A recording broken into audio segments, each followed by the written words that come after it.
நம்ம வீட்டிலையே பறித்த லெமனை வச்சு இன்றைக்கி நாங்கள் லெமன் ரைஸ் பண்ண போகிறோம். ஃபஸ்ட்டு பாத்திரம் வச்சுருக்கேன்,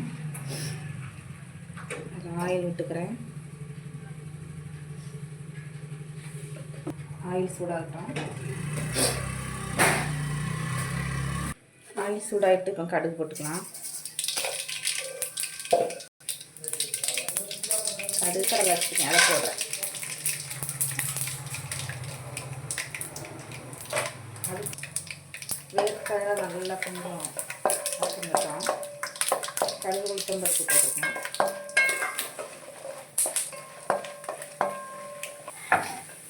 வேர்க்கடலை நல்லா ப்ரௌன் கலரில் எல்லாம் வந்துட்டு இப்போ வந்து காஞ்ச மிளகாய் போடுறோம்.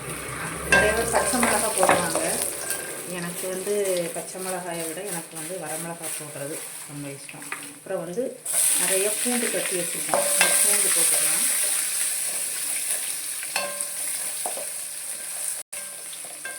பூண்டு நல்லா பண்ணின பிறகு அப்புறம் வந்து கட் பண்ணி வச்சுருக்க வெங்காயத்தை போட்டு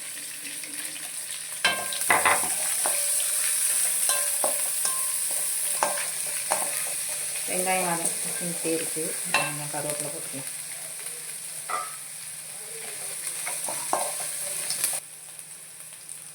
இப்போ கொஞ்சம் உப்பு போட்டுக்கலாம் வசங்கிறதுக்கு.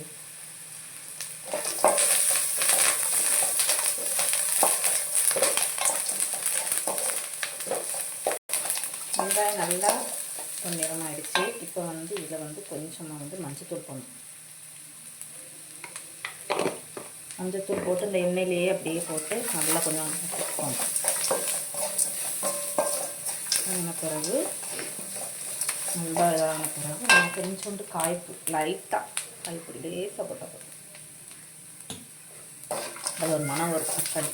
பெருங்காயத்தூள் போடுறோம்.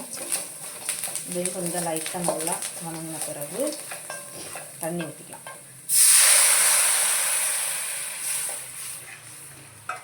இந்த தண்ணி கொஞ்சம் நல்லா கொதித்த பிறகு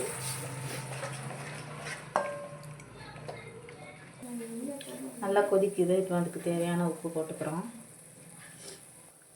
உப்பு போட்டு நல்லா கிண்டி விடுங்க. நல்லா இது கொதித்த பிறகு அப்புறம் வந்து நம்ம வந்து லெமனை வந்து பிழிஞ்சு வச்சுருக்கோம். பார்த்தீங்களா, பிழிஞ்சு வச்சுருக்கோம். இதை வந்து நம்ம ஆஃப் பண்ணிட்டு தான் ஊற்றணும். சிலவங்க வந்து சாப்பாடில் வந்து லெமன் இதை ஊற்றிட்டு அப்புறம் இதை போட்டு வந்து கிண்டுவாங்க. நான் அப்படி இல்லை. இது வந்து நல்லா ஆஃப் ஆன பிறகு அதுக்கப்புறம் தான் லெமனை ஊற்ற போகிறேன். நல்லா கொதி வந்து வற்றிட்டு கொஞ்சம் இப்போ இதை நம்ம சுவிட்ச் ஆஃப் பண்ணிக்கலாம். சுவிட்ச் ஆஃப் பண்ணிட்டேன். சுவிட்ச் ஆஃப் பண்ணிவிட்டு கொஞ்சம் லைட்டாக ஆறின பிறகு நம்ம வந்து லெமன் வாட்டரை அப்படியே ஊற்றிக்கலாம். அப்படியே 2 பெரட்டு அப்படியே இந்த சூட்லேயே அப்படியே பெரட்டுங்க. இனிமேல் வந்து நம்ம இதுக்குள்ளே வந்து சாப்பாடை போட்டு கிளறி எடுக்க போகிறோம். சாப்பாடு போட்டு கிண்டியாச்சு. சூப்பரான லெமன் ரைஸ் ரெடி.